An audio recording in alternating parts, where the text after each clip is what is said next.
Hello, I'm Barry John. Welcome back to Let's Play Descent, and I have a new co-commentator today. I'll let him introduce himself. Hi everyone, it's Lazyfire, and I'm just really excited to be here. Whee! It's Lazyfire! Sorry, just kind of squeaked. Yeah. Uh, Why? be- I'm scared. I'm oh, I'm actually impressed by what you've been able to do with this, considering the game is notoriously difficult. difficult? Like right now, I can see you just like sniping because you know exactly where these things are, and this is one of those games that is built on the concept that you're gonna like. Jesus Christ! Yeah, that kind of shit. Yeah. So, welcome to level 12. You see here, I've adjusted the view screen here because usually it's defaulting to showing the cockpit of it. And in response to some of the comments in the thread, I decided, hey, I'm going to show off, what happens when you take your hood out entirely. And so it's gone. And this particular room actually... Oh, son of a gun. So there's been some talk in the thread about like how this game is good old-fashioned, a first-person shooter just with 3 degrees of freedom, but I want to offer a counterpoint. Descent is also a puzzle game, and this room I think is one of the most... Actually, it's a very good example of it because of the way the enemies are laid out in this room. There's a lot of blind corners, a lot of long straights that you can try and deal with. And yeah, and I think that's kind of what I'm getting at when I say difficulty on this, because it's just you need to know what the placement is. It's going to be a trial and error kind of thing in the room the first time you come through. Mm-hmm. And trust me, this is not the first time I've gone through this room. I did a lot of practice on this level because of this room. And I still love that no matter how far away you get, those homing missiles are going to come for you. Yeah. And the drillers are going to start, introducing themselves at long range. Drillers going to drill. Yeah. Well, that's the thing about this level here. Like, the trigger to start that enemy spawner over there is actually in that little cubby hole back there with the shield upgrade and extra homing missiles. It's basically a trap so that the spawner that puts out the plasma hulks and the drillers activates when you go for the goodies. And I absolutely love stuff like that, where when a game is just, it's gonna punish you for going in and just like assuming that it's being nice to you. Oh, Descent is not nice. And yes, but it gave you the appearance for a moment. It's like, ooh, a shield upgrade. Yeah, and that was me going, you know what, I can't really run with the minimal text HUD. I need some visual representation because this is a visual game, not a text game. I mean, you did decide to go north, right? Oh, yeah. I'd love to see someone downgrade Descent into a Zork-style adventure game. Go north. You're being shot by a driller. Take 30 damage. Shoot driller. You missed. You take 30 damage. I don't understand that command. You take 30 damage. Yeah. But I think that's actually the answer the game gives you to everything. Jesus Christ. Yeah. I love the secrets. Oh, but here's the thing. I was pointing it there for a second, but you could see a little glitch. That's not a glitch, actually. That's the fact that this... Oh, son of a bitch. That's the fact that the geometry of this game can overlap itself. Way back when, actually I think it was Speedball who commented that there's a famous third-party level for this game that's basically a hypercube in terms of design, and that's how this sort of game can work, because it deals with what's in front of you, not with what's around you. Is that kind of exclusive to this engine? It's not the build engine this was built on, right? No, this was a custom engine, and I don't remember details about that. Son Some days you just, have to suck it up and take the driller to the face. Yeah, monster closets with more scary monsters than usual in there. Yeah. And So look at that. Look at that bounty. yeah. But this is one of the things I don't like about the large rooms, is it just takes a while to collect all the toys. But sometimes you just have to suck it up and go, it's not like I'm in an immediate threat. I can, run back and forth and grab all the power-ups. Yeah, and I guess that sixth degree of freedom mantra kind of only complicates that. Mm-hmm. That missile just slammed itself right to the wall. It didn't look like it was aimed at it at first. No, but then again, like, the hitboxes on the missiles and the walls, as I was corrected much earlier, the hitboxes in this game are actually circles, not cubes, or specifically to your, the model design.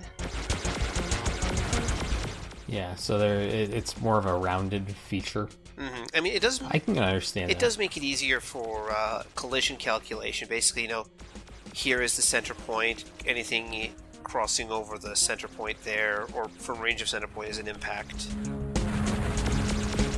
Yeah. I mean, it works a lot for the specifics of this game. Mm-hmm. And yeah, I'm just, I love this room. I really do love this room. I played through it so many times on my practice runs, and I just appreciate the design of it. Because this big, huge open pillar in the middle here, and the 3 seeking weapon, or 3 homing hulks that were in it, I've actually done, in passing, a couple of my practice runs where I just run in and use the fact that if I'm moving in 3 directions at once, I can outrun homing missiles to circle around this giant pillar here, dragging missiles behind me as I'm making strafing runs on the homing guys, right up until they just throw homing missiles in my face and I can't avoid them. Still, that's a pretty good strategy right there. Yeah. I really enjoyed how that room was laid out. To be honest with you, it gives you a really good sense of how well they designed the game in terms of leveling, where they took the 6 degrees of freedom that you have and just built one room that took almost 10 minutes to clear out. And it's just dense with items and enemies. Yeah, I mean, yes, I poked my head around into some of the side passages, but, it's still primarily just this room. The game starts off as I don't want to say prototypical, but it's a much more common sort of design with a lot of corridors and everything, and you're doing a little bit of flipping and rotating. And then it gets to this point where it's like, all right, you better have learned how this all works. Mm-hmm. And you could call it a prototype because, honestly, this game is from the era when corridor shooters were a new thing. Yeah, it's true. A lot of it was, Doom stuff before this and Doom clones. And they... But yeah, they... Oh.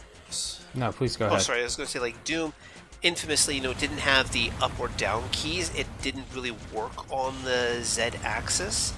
It tended to work just on the XY axis and had to fake the big one. There, it had to fake going up and down. And my actual favorite thing about Doom is I'm old enough now, I guess, that I can recall playing Doom 2 without a keyboard or without a mouse. Oh. You did not need to look up and down at all. The game would just automatically point you at those guys. Oh, hey, if we want to compare, our old foginess, I remember playing Duke Nukem when it was a 2D platformer. Oh, jeez. Way back, was it ZX Spectrum days or something? Nope, I was playing it on my old 386. Oh, okay, yeah. I didn't actually play that, but I was in that era. Yeah. When I had, like you were mentioning before we started, old PC gamer mags. I can remember seeing, like, it wasn't ads, it was like an article about Duke Nukem going 3D, and it was like, what the hell? Yeah. So if you didn't come around and finish going through that energy corridor and you sniped out that driller that was hiding back there, when you go for the yellow key, the driller will be at your back, waiting for, symmetry senses tingling, telling me that there's supposed to be a secret in that area. But yeah, there's going to be a driller right behind you there, doing what drillers do best. Like removing half your health before you can react. That too. But yeah. Oh, is it drilling? Drilling. Yeah. And honestly, it's been said before and I'll say it again. This game may be brutal at times, but it always gives you the tools you need to get through a problem. And in this case, it gives you the invincibility power-up, just as you're about to charge into a room full of homing hulks, or a spawner full of homing hulks. Yeah, which is a nice consideration. Of course, it doesn't stop this sort of BS from happening. That's... Right now, I would be panicking and just firing everything I had. No, I'm too good to panic. Never. Yeah, true. That... I love how fucking sneaky you can get with that. Just being able to shoot around corners and duck back in. Yeah, that's actually pretty fantastic. I love when a game allows you to kind of oh my god edge out like zero that. Shields. Oh Jesus! I'm a dead man walking now. Everything is clenched. Ah, yep, there it goes.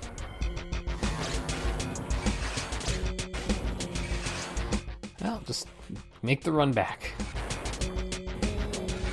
So I was just considering picking up a power-up and remembering, you know what? It's a pretty long run from where the next power-up I would like is to where I need to go. So, might as well not bother.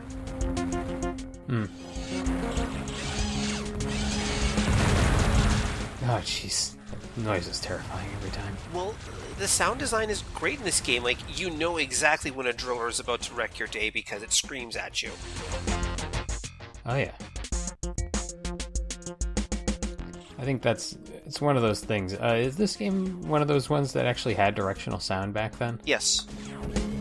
Oh, excellent. Yeah, that's a lot. That's really helpful. Because I commented back on level 7 when we're facing down the boss bot in that level that you can hear where the enemy or where the boss bot is after he's teleported.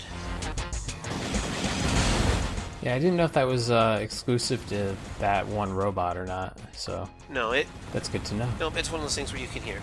But I'm also abusing a little tiny fact about this game and the way it spawns in enemies. Until the model is fully built, the enemy can't fire its weapons. Huh.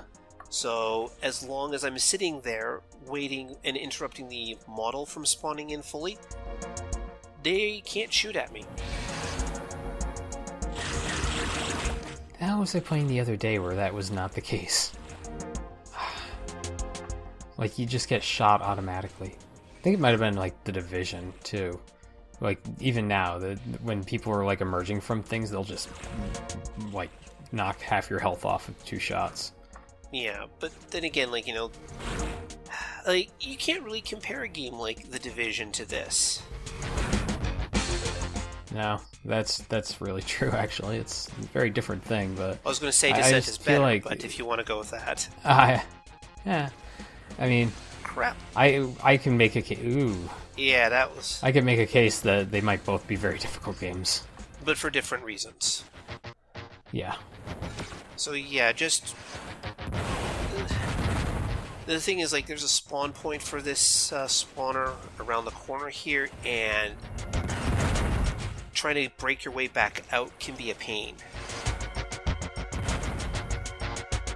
I do love the homing missiles just basically being the way to defeat rooms like that. Yeah. Let's see, 120 energy, 22 shields. I'm feeling pretty confident. But no, Go Yeah. for it. What are you gonna say? I was going to say, like, not so confident if I should be going for the hostages or not. Yeah, my thought there is don't, but here we go. Yep. You know better than I do. True.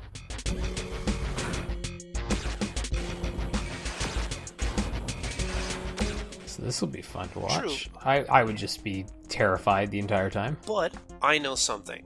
I know where there's a cloaking power-up and an invincibility power-up. And we'll start That is with the cloak. That's pretty good knowledge. Yep.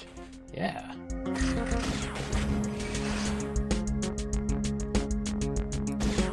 Although the smart thing to do would have been to grab the invincibility.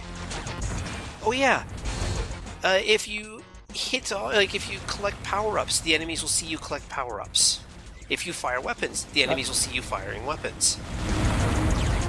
Well then, so it's really a stealth device. Yes. Oh, thank God. Shield power-up. Yeah. I came out of that with more shields than I went in. Slightly. And let's just face it, guys, like, there are homing hulks hiding out behind the, by the reactor core. There's no way around it at this point. Yep.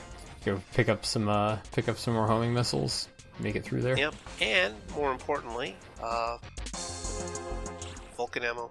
Yeah, I noticed playing through this game is that if you die and you pick up all the ammo that drops from your Vulcan cannon, you don't actually come back out with your full power or full load.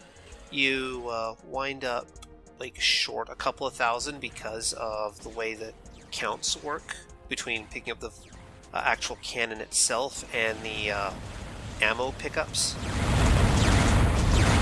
But Holy crap. yeah, but That is a brutal room. yeah, but I'm invulnerable, and there's the exit.